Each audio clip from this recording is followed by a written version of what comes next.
हामीले कसको निम्ति चाहिँ यो नागरिकतालाई खोक्लो गर्दैछौँ? हामीलाई थाहा छ सिक्किम भारतमा विलय हुँदाखेरि रातारात भएको थिएन। त्यहाँ भारतमा सिक्किम अन्तिम पात्र लेन्डुप दोर्जे थिए, त्यो योजनाबद्ध थियो। त्यसैले हामी सचेत छौँ नेपाली नागरिक यो कसको इन्ट्रेस्टमा आइरहेको छ। हामी कहाँ जान खोज्दैछौँ? एकछिन तात्कालिक रूपमा जे मन लागे पनि गर्ने प्रवृत्तिले हामीलाई गलत दिशातिर लैजान्छ। सार्क मुलुकमा हेर्ने हो भनेदेखि भारत, अफगानिस्तान, श्रीलङ्कामा वैवाहिक अङ्गीकृत नागरिकता 7 वर्षमा पाइन्छ। पाकिस्तानमा 5 वर्ष, मालदिप्समा 12 वर्ष पर्खिनुपर्छ, बङ्गलादेशमा 2 वर्ष, नेपालमा आएको भोलिपल्ट। किन यस्तो प्रावधान राखियो? यो 7 वर्ष भनेर प्रतिनिधि सभाले भन्दै यो सरकारले किन यसरी बलजफ्ताइ गर्यो? के को आधारमा गर्यो? के को इन्ट्रेस्टमा गर्यो? जस्तो लोभ लालच देखाएर वा धम्काएर नक्कली आमा खडा गरिन्छ कि भन्ने चिन्ता पनि हामीले जाहेर गर्नुपर्छ। यसका 3टा कुराहरूमा म ध्यान आकर्षण गर्न चाहन्छु। पहिलो कुरा, यो लोकतान्त्रिक पद्धति, मूल्य र संसदीय मान्यताको कोणबाट यसरी विधेयक प्रस्तुत गर्न मिल्दैन। यो संविधानमाथिको कुठाराघात हो, संविधानमाथिको अपमान हो। 7 वर्ष वैवाहिक अङ्गीकृत नागरिकता महिलालाई दिने जो प्रावधान थियो त्यो हटाउनु पर्ने कुनै कारण थिएन जो समितिले पास गरेको छ। जो नेपाली नागरिक हुनुहुन्छ उहाँहरूले कुनै विदेशी नागरिक पुरुषसँग बिहा गरेको अवस्थामा कुनै प्रावधानै नराख्ने, यहाँ बस्न खोज्यो, यहाँ नागरिकता लिन खोज्यो भने क्राइटेरिया हुन सक्ला, तर प्रावधानै नराख्ने कुरा महिलामाथि ठुलो अन्याय हो। यो प्रावधान राख्ने भनिएको थियो तर यो यसलाई जस्ताको तस्तै ल्याइयो र 7 वर्ष प्रावधान राखिएन र 7 वर्षपछि मात्रै नागरिकता पाउने, विवाह गरेको महिलाले विदेशी महिलाले नेपालीसँग विवाह गरेको 7 वर्षपछि मात्रै नागरिकता पाउने प्रावधान राखिनु पर्थ्यो। त्यो विषय यहाँ छुटेको छ। धन्यवाद। माननीय डाक्टर बिमला पौडेल, समय 3 मिनट। सम्माननीय अध्यक्षज्यू, म बहुत धेरै दुःख साथ यसको प्रक्रियामा प्रश्न उठाउँछु। पहिला यो विधेयकको पहिलो कुरा त यो प्रक्रियामा एकदमै धेरै असहमति, जुन तरिकाले यो प्रतिनिधि सभाबाट हाम्रो सभामा आएको छ त्यो प्रक्रियामा मेरो असहमति छ।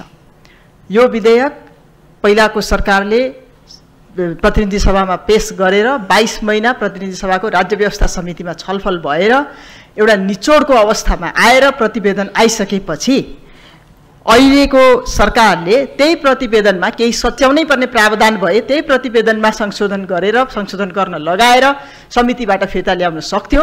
त्यो नगरिकन एकदमै अनाहक रूपमा चाहिँ यो विधेयकलाई फिर्ता लगेर कसको दबाब, कसको इन्ट्रेस्ट, कसको चालमा के भइराखेको छ थाहा छैन, तर नागरिकता जस्तो संवेदनशील विषयमा सरकारले बलमिचाइ गरेको छ। सरकारले यो बलमिचाइ मात्रै गरेको छैन, संसदको अवमूल्यन गरेको छ। संसदको स्वविवेक, सांसदको स्वविवेक गर्ने निर्णय गर्नेको पनि अवमूल्यन गरेको छ। गठबन्धनको नेताहरूको, म सबैको भन्दिनँ, गठबन्धनको नेताहरूको बलमिचाइ देखिएको छ। यो प्रक्रियामा मेरो असहमति छ। यदि भन्दै पनि 6.5 लाख भन्दा बढी युवा युवती अहिले राज्यविहीन छन्, नागरिकता विहीन छन्। तिनले नागरिकता पाउनुपर्छ, यो कुरा हामीले पहिला पनि उठाएको हो र अहिले पनि तिनीहरूको त्यो नागरिकता विहीन भएका युवा युवतीहरूलाई नागरिकता दिने, एकल आमाका सन्तानहरू विशेष गरिकनलाई चाहिँ नागरिकता दिने जुन प्रावधान आएको छ त्यो सही छ। त्यो सही भएको कारणले हामीले यो विधेयकलाई फिर्ता गर्नको लागि पनि अप्ठ्यारो भइरहेको छ। तर यो नागरिकता विधेयक आउन पर्थ्यो, ती नागरिक विहीनहरूले नागरिकता पाउनु पर्थ्यो। यो सवाल हामीले बारम्बार वकालत गर्दै आएको हौँ। त्यही मौका छोपेर केही डरलाग्दा प्रावधानहरू यहाँ ल्याएको छ, त्यसको म विरोध गर्छु। पहिलो कुरा, सार्क मुलुकमा हेर्ने हो भनेदेखि भारत, अफगानिस्तान, श्रीलङ्कामा वैवाहिक अङ्गीकृत नागरिकता 7 वर्षमा पाइन्छ। पाकिस्तानमा 5 वर्ष, मालदिप्समा 12 वर्ष पर्खिनुपर्छ, बङ्गलादेशमा 2 वर्ष, नेपालमा आएको भोलिपल्ट। किन यस्तो प्रावधान राखियो? यो 7 वर्ष भनेर प्रतिनिधि सभाले भन्दै यो सरकारले किन यसरी बलजफ्ताइ गर्यो? के को आधारमा गर्यो? के को इन्ट्रेस्टमा गर्यो? यो कुरा यहाँ प्रश्न पारिनुपर्छ। लैङ्गिक विभेद र पितृसत्ताको बलमिचाइ प्रष्ट रूपमा देखिन्छ। छोराले बिहा गरेर ल्याएको विदेशी बुहारीले आउने बित्तिकै पाउँछ, छोरीले विदेशीसँग प्रेम गर्यो, बिहा गर्यो भनेदेखि उसले कहिले पनि पाउँदैन, पाउने प्रावधान राखिएकै छैन। यो बलमिचाइ पनि एकदमै धेरै पितृसत्ताको बलमिचाइ भन्छु मैले। त्यो भएर मेरो असहमति केही प्रावधानहरूमा छन्। धन्यवाद। माननीय दिलकुमारी रावल थापा पार्वती, समय 3 मिनट। सम्माननीय अध्यक्ष महोदय, नागरिकता नागरिकको एउटा पहिचान हो। हामीले हाम्रो संविधान जारी भइसकेपछि संविधान जारी भएको 3 वर्षभित्र मौलिक हकले व्यवस्था गरेको नागरिकता सम्बन्धी विधेयक बन्नु पर्थ्यो र अघि मान्य सचिवहरूले उठाउनु भएको जस्तै लामो समय प्रतिनिधि सभाको राज्य व्यवस्था समितिमा छलफल भएको नागरिकता विधेयक त्यहीबाट समाधान खोजिनु पर्थ्यो। तर त्यो नगरी सरकारले त्यसलाई फिर्ता गरेर नयाँ प्रक्रिया गर्यो। प्रक्रियागत कुरामा पनि मेरो असहमति म व्यक्तिगत रूपमा जारी राख्न चाहन्छु। सँगसँगै वैवाहिक अङ्गीकृतको सवालमा जुन प्रावधान आज संसारका कुनै पनि देशमा तुरुन्तै नागरिकता पाउने प्रावधान छैन, के कारणले हाम्रो यो अवस्था सिर्जना भयो? म मान्य मन्त्रीज्यूबाट जवाफ दिन चाहन्छु। लैङ्गिक समानताको हिसाबले संविधानमा जारी भएको अवस्था पनि र अहिले हामी 21औं शताब्दीमा आइसक्दा पनि फेरि पनि हामीले लैङ्गिक समानता प्राप्त गर्ने अवस्था यो नयाँ विधेयकमा पनि पाउन सकेनौँ। फेरि पनि लैङ्गिक असमानता र महिलामाथि फेरि विभेदको अवस्था कायमै गर्छ। पहिलाको तुलनामा केही सकारात्मक भए पनि आजको युगमा आइपुग्दा पनि अझै लैङ्गिक असमानता कायम छ। यो तर्फ वर्तमान सरकारले पनि ध्यान दिन सकेन। म यो कुरा राख्न चाहन्छु। धन्यवाद। माननीय खिमलाल देवकोटा, समय 3 मिनट। सम्माननीय अध्यक्ष महोदय, नागरिकता व्यक्तिका लागि त्यस देशको सदस्यताको प्रमाणपत्र हो। त्यो देशको नागरिक हुनुको परिचय हो, पहिचान हो। नागरिकताले राज्यमा सहभागिता र प्रतिनिधित्वको अधिकार प्रदान गर्दछ। नागरिकता एउटा महत्त्वपूर्ण राजनीतिक विषय पनि हो। जनसाङ्ख्यिक र भौगोलिक रूपमा संसारका ठुला देशसँग जोडिएको भू राजनीतिक विषय पनि हो। नागरिकता राष्ट्र र राष्ट्रियतासँग जोडिएको विषय पनि हो। त्यसैले यो ज्यादै संवेदनशील विषय हो। नागरिकताको प्राप्ति नागरिकको मौलिक र संवैधानिक हकसँग जोडिएको विषय पनि हो। विशेषतः नागरिकता दिने आधारहरू 6वटा छन्: वंश, जन्म, अङ्गीकृत, सम्मानार्थ, क्षेत्र विलय वा क्षेत्र प्राप्ति, गैर आवश्यक। मैले 1-2 विषयमा यहाँ प्रकाश पार्न अनुमति चाहन्छु। वंशजको आधार, यसलाई राइट अफ ब्लड पनि भनिन्छ। यो बाबु वा आमाको वंशजको नागरिकताको आधारमा प्रदान गरिन्छ। जन्मको आधार माटोको नाताको आधारमा प्रदान गरिन्छ। व्यक्ति जुन देशमा जन्मियो त्यही देशको नागरिकता पाउनुपर्छ भन्ने मान्यताका आधारमा यस प्रकारको नागरिकता प्रदान गरिन्छ। यो विषयसँग जोडेर सम्माननीय अध्यक्ष महोदय, 2046 सालको चैत्र मसान्तभित्र नेपालमा जन्म भई नेपालमा स्थायी बसोबास गर्ने व्यक्तिलाई यसअघि जन्मको आधारमा नागरिकता दिएको थियो। यस व्यवस्था अनुसार 1,90,726 जनाले जन्मसिद्ध नागरिकता प्राप्त गरेका थिएछन्। तर तिनको सन्तानले जन्मसिद्ध आधारमा नागरिकता प्राप्त गर्ने प्रक्रिया कानुनका अभावमा रोकिएको थियो। नागरिकतै नभएका कारण ब्याङ्कमा खाता खोल्न, राजधानी बनाउन, सवारी चालक अनुमति पत्र लिन, उच्च शिक्षा अध्ययन गर्न, रोजगारी लगायतको समस्या छ। यो विधेयकले यसको समाधान गर्नेछ। यस आधारलाई हेर्ने हो भने यो विधेयक सकारात्मक छ, प्रशंसनीय छ। विधेयकले नेपालको नागरिक आमाबाट नेपालमा जन्म भएको, नेपालमा नै बसोबास गरेको, बाबुको पहिचान हुन नसकेको र त्यस्तो पहिचान हुन नसकेको भन्दै सो घोषणा गर्ने व्यक्तिले आमाको नामबाट मात्र पनि वंशजको नागरिकता पाउने व्यवस्था गरेको छ। यो पक्ष पनि सकारात्मक छ। यहाँनिर के समस्या हुन सक्छ भन्ने मेरो अनुमान छ। जस्तो लोभ लालच देखाएर वा धम्काएर नक्कली आमा खडा गरिन्छ कि भन्ने चिन्ता पनि हामीले जाहेर गर्नुपर्छ, अनुमान गर्नुपर्छ। अध्यक्ष महोदय, बाबुको पहिचान हुन नसकेको बेहोराको नागरिकता लिने व्यक्ति वा उसको आमाले सो घोषणा गर्नुपर्ने प्रावधान चाहिँ विधेयकमा छ। सो घोषणा गर्नुपर्ने विषय महिलाको निष्ठा, आदर्श र पवित्रतामाथि नै अपमान हो, गरियो भन्ने मेरो ठम्याइ छ। अङ्गीकृतको आधार, यसमा पनि अलिकति यसमा पनि केही बहस छलफल हामीले गर्नै पर्ने हुन्छ। राज्यले तोकेको निश्चित आधार मापदण्ड पुरा गरी विदेशी नागरिकलाई कानुनी प्रक्रिया पुर्याई यस प्रकारको नागरिकता प्रदान गरिन्छ। आफ्नो देशको विशिष्ट अनुसार सशर्त यस प्रकारको नागरिकता वितरण भएको पाइन्छ। यो राज्यको इच्छाको विषय पनि हो। यहाँनिर हामीले एउटा हातले सिन्दुर लगाउने, अर्को हातले चाहिँ नागरिकता दिने गरी विधेयक आएको छ। राज्य व्यवस्था समितिले 7 वर्ष लगाएर 2077 असार 7मा दिएको जुन 7 वर्षको प्रावधान थियो त्यसलाई जस्ताको तस्तै राख्नु पर्थ्यो। अलिकति हामी कहाँ अलिक गरिबी पनि छ, रोजगारीको समस्या पनि छ। अब गरिबी र लोभ लालचको कारणले कतिपय हामी कहाँ कस्तो छ, धर्म परिवर्तन पनि गरेको अवस्था छ। अब यो नागरिकताको लागि पनि मानिसहरू लोभ लालचमा परेर यो कतिपय प्रभावित हुने हो कि भन्ने चिन्ता हुनसक्छ। अध्यक्ष महोदय, यसमा पनि माननीय नारायण काजी श्रेष्ठ, समय 3 मिनट।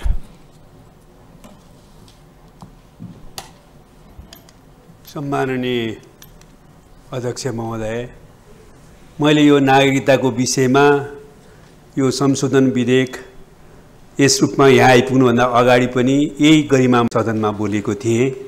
यसमा म 4वटा कुरा बुँदागत रूपमा भन्न चाहन्छु। पहिलो कुरा, संविधान जारी गरिसकेपछि पनि नेपालको संविधानअनुसार नागरिकता पाउनुपर्ने नेपाली नागरिकहरू विशेषतः नेपाली नागरिक बाबुआमाका सन्तानहरूले अहिलेसम्म नागरिकता प्राप्त नगर्ने जो स्थिति थियो त्यसलाई समाधान गर्नुपर्थ्यो, ढिलो भइसकेको थियो, त्यो हल हुने दिशातिर गएको छ, त्यो राम्रो कुरा हो।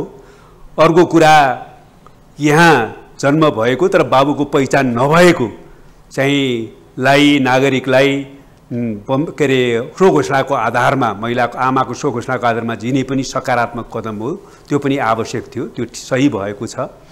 तर यो प्रावधान सही हुँदाहुँदै छिटै गर्नुपर्ने थियो, ढिलो भएको सन्दर्भमा अहिले भने पनि गरियो, त्यो ठिक छ। तर यसका तीनटा कुराहरूमा म ध्यानाकर्षण गर्न चाहन्छु। पहिलो कुरा, यो लोकतान्त्रिक पद्धति, मूल्य र संसदीय मान्यताको कोणबाट यसरी विधेयक प्रस्तुत गर्न मिल्दैन। मैले कुरा बारम्बार भनेको छु। हामी कहाँ जान खोज्दैछौँ? एकछिन तात्कालिक रूपमा जे मन लागे पनि गर्ने प्रवृत्तिले हामीलाई गलत दिशातिर लैजान्छ। यो प्रतिनिधि सभाबाट राज्य व्यवस्था समितिमा गयो, राज्य समितिले 2 वर्ष छलफल गर्यो, 2 वर्ष छलफल गरेर सहमति हुन नसकेपछि बहुमत र अल्पमतको आधारमा यसलाई चाहिँ प्रतिवेदन पठायो। अब प्रतिनिधि सभाले यसलाई जुन ढङ्गले छलफल गरेर त्यही प्रतिवेदनमा छलफल गर्ने निर्णय गर्नु पर्थ्यो, त्यसो नगरिकन सरकारले प्रतिवेदन अनुसारको विधेयक फिर्ता लिने, फिर्ता लिइसकेपछि अल्पमतको विचार लागू हुने गरी कानुन व्यवस्था गर्न विधेयक प्रस्तुत गर्ने यो चलन हामीले चलायौँ भने लोकतन्त्र अत्यन्तै कमजोर हुन्छ, संसदीय मान्यता कमजोर हुन्छ। त्यसैले यो कोणबाट यो गलत छ, मैले भनेको छु। अन्तर्वस्तुको हकमा म 2टा कुरा भन्छु। 7 वर्ष वैवाहिक अङ्गीकृत नागरिकता महिलालाई दिने जो प्रावधान थियो त्यो हटाउनु पर्ने कुनै कारण थिएन, जो समितिले पास गरेको छ त्यसमा पनि विचार पुर्याएन भन्ने मेरो ठहर छ। र तेस्रो कुरा, महिला चाहिँ जो नेपाली नागरिक हुनुहुन्छ उहाँहरूले कुनै विदेशी नागरिक पुरुषसँग बिहा गरेको अवस्थामा कुनै प्रावधानै नराख्ने, यहाँ बस्न खोज्यो, यहाँ नागरिकता लिन खोज्यो भने क्राइटेरिया हुन सक्ला, तर प्रावधानै नराख्ने कुरा महिलामाथि ठुलो अन्याय हो। त्यसकारणले यसबारेमा पनि प्रावधान खोल्नुपर्छ र आवश्यक क्राइटेरिया सहित भन्ने कुरा म अहिले सैद्धान्तिक छलफलमा पुनः भन्न चाहन्छु। धन्यवाद। माननीय प्रमिला कुमारी, समय 3 मिनट।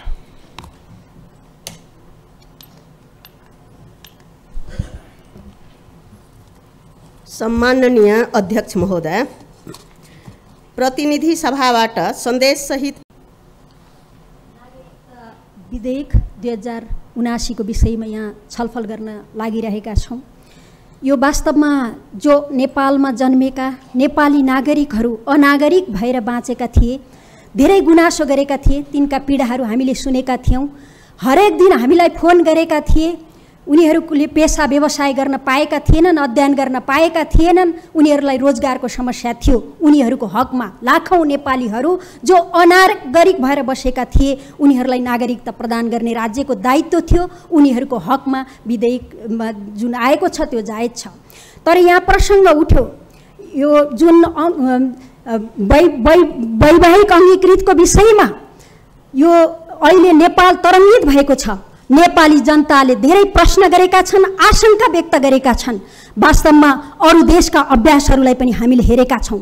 अरू देशहरूले जुन एउटा प्रावधान राखेका छन्, अन्त देशका प्रचलनलाई समेत व्यवस्था गरेर जुन ढङ्गले यो एउटा समय सीमालाई हटाइएको छ। राज्य व्यवस्था समितिमा, प्रतिनिधि सभाको राज्य व्यवस्था समितिमा लामो समयसम्म छलफल गरेर जुन प्रावधान राखिएको थियो, जुन समय सीमा राखिएको थियो, त्यो समय सीमालाई हटाइएर सरकारले एकदम जबरजस्त रूपमा जसरी ल्याएको छ त्यो अत्यन्तै आपत्तिजनक छ। हामीलाई थाहा छ, सिक्किम भारतमा विलय हुँदाखेरि रातारात भएको थिएन। त्यहाँ भारतमा सिक्किम अन्तिम पात्र लेन्डुक दोर्जे थिए, त्यो योजनाबद्ध थियो। त्यसैले हामी सचेत छौँ नेपाली नागरिक यो कसको इन्ट्रेस्टमा आइरहेको छ भन्ने विषयमा म प्रश्न गर्न चाहन्छु। र म राष्ट्रिय सभालाई, माननीय ज्यूहरूलाई, प्रतिनिधि सभाबाट आएको यो प्रावधान जुन छ, यो हटाइएको समय सीमा हटाइएको जुन छ, यो यसलाई चाहिँ हामीले हामी सच्याउँ र यो खारेजयोग्य छ। म सम्पूर्ण माननीय ज्यूहरूलाई समेत अनुरोध गर्न चाहन्छु। अर्को, यो जुन नेपाली नेपाली आमाका सन्तानहरूले के अरे चाहिँ एउटा नागरिकता प्राप्त गर्ने पितृत्वको पहिचान नभएकाहरूले प्राप्त गर्ने विषय जुन छ यो घोषणा गर्ने भन्ने प्रावधान यो जायज छैन, यो ठिक छैन। किनभने सन्तानहरूलाई समेत एउटा प्रताडित त्यस्ता सन्तानहरूलाई चाहिँ एउटा नेपाली आमाका सन्तानहरूलाई प्रताडित बनाउने हिसाबले हिंसाबोध बनाउने हिसाबले सो घोषणा भनेर जे राखिएको छ त्यो हटाउनु पर्छ भनेर म सुझाव राख्न चाहन्छु। धन्यवाद। माननीय इन्दिरा देवी गौतम, समय 3 मिनट।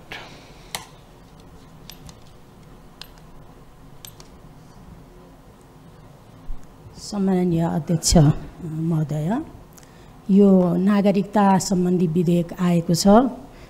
यो लामो प्रतीक्षापछि प्राप्त गरेका छौँ हामीले। धेरै नागरिकहरू हाम्रा नेपालमा जन्मिएका नेपाली बाबुआमाका छोराछोरीहरूले नागरिकता नपाएर धेरै कुराहरूबाट वञ्चित हुनु परेका कुरा हामीले बारम्बार उठाउने गरेका थियौँ। हामीलाई फोन पनि आउने गरेको थियो, नागरिकता विधेयक अगाडि आउनुपर्ने थियो। तर जुन तरिकाले यो नागरिकता सम्बन्धी विधेयक अगाडि ल्याइएको छ यो एकदम सरासर गलत तरिकाले यो खास व्यक्ति अथवा खास एउटा राष्ट्रपतिको इमान्दारिता तरिकाले आएको जस्तो मलाई लागिरहेको छैन।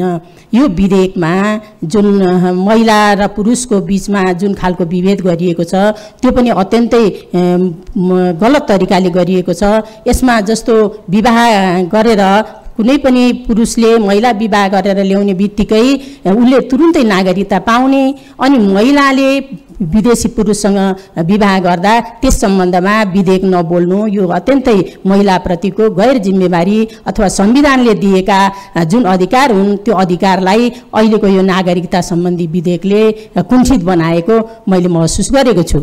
अर्को कुरा, जस्तो यो नेपाल हाम्रो देश छिमेकी ठुल्ठुला राष्ट्रहरूको बिचमा छौँ हामी, घना जनसङ्ख्या भएका देशहरू छन् छिमेकीहरू।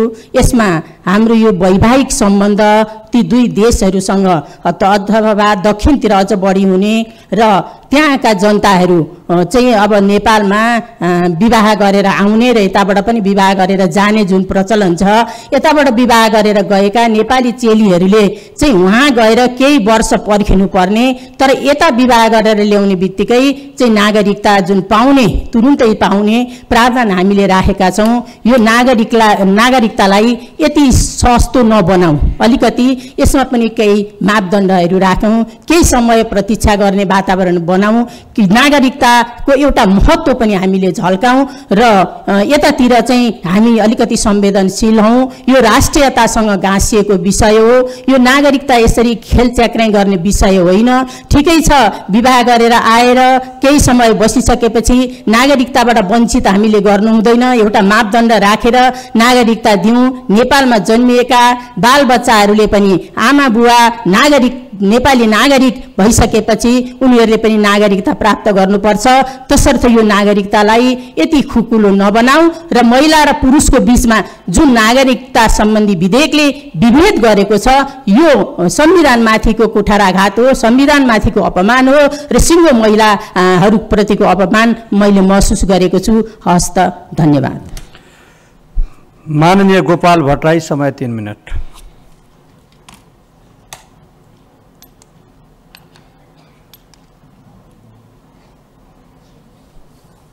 सम्माननीय अध्यक्षज्यू, हामी नेपाल नागरिकता ऐन संशोधन विधेयक 2079 माथि छलफलमा छौँ। खास गरेर अहिले संशोधन भएर आएका विषयहरू, खास गरेर जन्मसिद्ध नागरिकका छोराछोरीहरूले नागरिकता प्राप्त नगरेको सन्दर्भमा यो असाध्यै जटिल अवस्था थियो, त्यो आयो, त्यो चाहिँ स्वागत योग्य छ। तर यो नागरिकता विधेयक आइरहँदा संशोधन विधेयक पनि आएको थियो प्रतिनिधि सभामा। दफा 5 को अङ्गीकृत नागरिकता सम्बन्धमा आएको संशोधनलाई अहिले खारेज गरेर ल्याइएको छ। यो नाजायज छ अनुपयुक्त छ।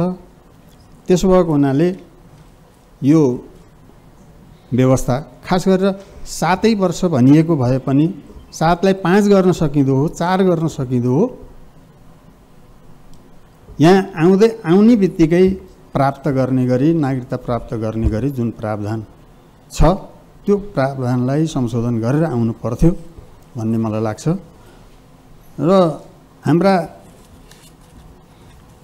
नेपाली चेलीहरू विदेशीसित विवाह गरे भने उनीहरूले लामो समय पुर्नुपर्ने, उनीहरू कहाँका नागरिक हुने हुन्, नेपाली नागरिक रहिरहन्छन् अथवा त्यहाँको देशले नागरिकता दिँदैन, उनीहरू अनागरिक भएर बस्नुपर्ने अवस्था सिर्जना भएको छ।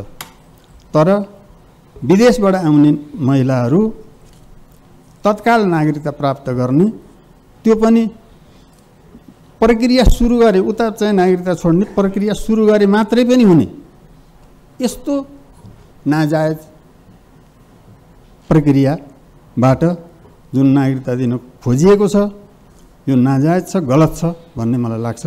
धन्यवाद। माननीय तुल प्रसाद विश्वकर्मा, समय 3 मिनट।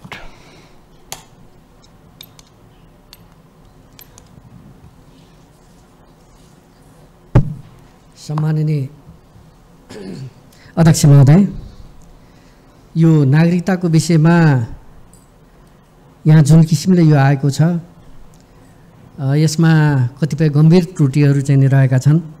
पूर्वोक्त मान्यजीहरूले पनि कतिपय कुराहरू चाहिँ यहाँ उठाइसक्नुभयो। पहिलो कुरा त यहाँ प्रक्रियागत रूपमा पनि केही त्रुटि रहेको छ। अर्को कुरा, नागरिकता भन्ने कुरा यो देशको आवश्यकता र यहाँको नागरिकको आवश्यकतासँग जोडिएको कुरा हो। त्यसका साथै यो नागरिकताको सवाल राष्ट्रियतासँग पनि जोडिन्छ। आज हाम्रो छिमेकी देश यति विशाल जनसङ्ख्या भएको देशको 3 तिरबाट चाहिँ हामी घेरिएका छौँ। सारा सिमानाहरू हाम्रो चाहिँ खुला छन्, कुनै चाहिँ नियमन छैन। यस्तो अवस्थामा हामीले यस खालको चाहिँ खुकुलो चाहिँ नागरिकता नीति बनाउनु यो देशको निम्ति घातक हुन्छ, राष्ट्रको निम्ति घातक हुन्छ भन्ने चाहिँ म यहाँ निवेदन गर्न चाहन्छु। किन भन्दाखेरि आज हामी यस खालको चाहिँ जुन विधेयक ल्याउँदैछौँ यो हामीले सोचेभन्दा अत्यन्त चाहिँ भिन्न आयो र अन्य देशहरूमा पनि विभिन्न चाहिँ उहरूमा चाहिँ एउटा प्रावधानहरू राखिएका हुन्छन्। भर्खरै कुरा उठ्यो अङ्गीकृत नागरिकता, वैवाहिक अङ्गीकृतको 7 वर्ष चाहिँ नि भारतमा नै 7 वर्षको चाहिँ ऊ छ। नेपाली चेली चाहिँ त्यहाँ जाँदा 7 वर्ष कुर्नुपर्ने, त्यहाँबाट यहाँ आउँदा चाहिँ सिन्दुर एउटा हातमा चाहिँ नागरिकता थमाउनु पर्ने। यो कसको इन्ट्रेस्टमा हामीले चाहिँ यो ल्याउँदैछौँ सभामुख महोदय, अध्यक्ष महोदय? त त्यसैले यस्तो खालको नगरौँ। हामीले चाहिँ हाम्रा सन्ततिहरूमाथि चाहिँ नि उनीहरूको अधिकारमाथि कुठाराघात गर्ने काम नगरौँ। हामीले चाहिँ अन्जानमा चाहिँ म भन्न चाहिँ यहाँ चाहन्न। किन भन्दा यहाँ विशेष चाहिँ इन्ट्रेस्टबाट आएको चाहिँ नि बुझिन्छ। किन भन्दाखेरि हामीले कसको निम्ति चाहिँ यो नागरिकतालाई खोक्लो गर्दैछौँ? देशका चाहिँ संसारका चाहिँ हरेक देशहरूको चाहिँ नागरिकता प्रावधानहरू चाहिँ कडा खालको हुन्छ। अन्य देशहरूको तुलनामा हाम्रो देश चाहिँ अत्यन्त चाहिँ सानो छ। 3 तिरबाट चाहिँ विशाल चाहिँ जनसङ्ख्या भएको राष्ट्रले चाहिँ घेरेको छ। सिमानाहरू चाहिँ रेगुलेट छैन। यस्तो ठाउँमा यस खालको चाहिँ खुकुलो नागरिकता बनाउनुको अर्थ जनसङ्ख्या अतिक्रमणलाई चाहिँ हामीले निम्तो दिनुहुन्छ। त्यसैले यो कुराको यस खालको चाहिँ प्रावधान हामीले राखिनुहुन्न र यसलाई पास गरिनुहुन्न भन्ने कुरा मैले निवेदन गर्न चाहन्छु। त अर्को कुरा, यहाँ चाहिँ वंशजको नागरिकता र अङ्गीकृत नागरिकताको चाहिँ सिमाना मेट्ने चाहिँ कोसिस चाहिँ गरिएको छ। त्यस खालका प्रावधानहरू आएका छन्। वंशजको चाहिँ महत्त्व अलग छ र अङ्गीकृत नागरिकताको महत्त्व चाहिँ अलग हो। त्यसैले यो कुरालाई पनि हामीले चाहिँ यहाँ चाहिँ उल्लेख गर्नुपर्छ र त्यसमा हामीले चाहिँ कडाइ साथ चाहिँ लागु। माननीय तुलसा कुमारी दाहाल, समय 3 मिनट। सम्माननीय अध्यक्ष महोदय, नेपालको नागरिकता ऐन 2063लाई संशोधन गर्न बनेको विधेयकको सन्दर्भमा सैद्धान्तिक पक्षमा हामी छलफल गरिरहेका छौँ र यसमा म केही कुरा राख्न चाहन्छु। नागरिकता